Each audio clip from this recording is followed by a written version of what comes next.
हलछट की कथा। युधिष्ठिर ने अपने भगवान माधव अपने संसार की भलाई के लिए समृद्धि के लिए इस कथा के दौरान बिना खाए पिए।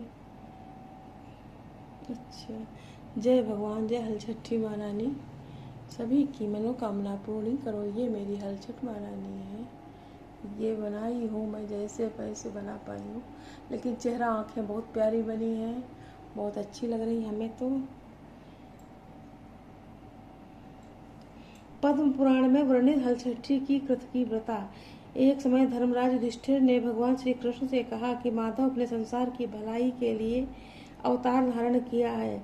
इस समय सुभद्रा और द्रौपदी अपने पुत्रों के मरने से शोकग्रस्त हैं तथा अभिमन्यु की स्त्री का उत्तरा का गर्भ भी आस्थोस्थामा के ब्रह्मास्त्र से खंडित हो गया है।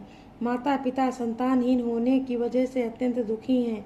अतः हे केशव, आप ऐसा कोई व्रत दान अथवा उपाय बताओ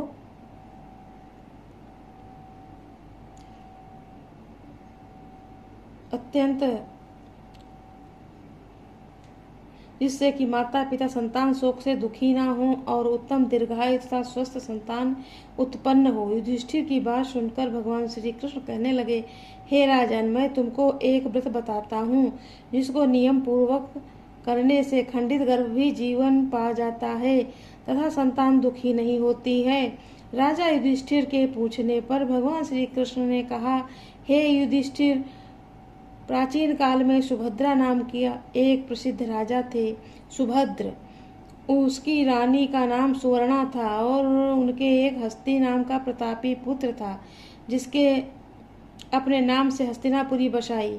राजपुत्र एक दिन धात्री के साथ गंगा जी में स्नान करने गया और गंगा जल में जल क्रीड़ा करने लगा।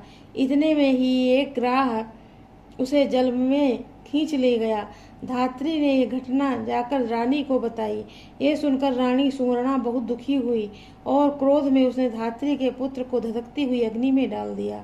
तदंतर राजा और रानी अपने प्राण त्यागने को तैयार हो गए।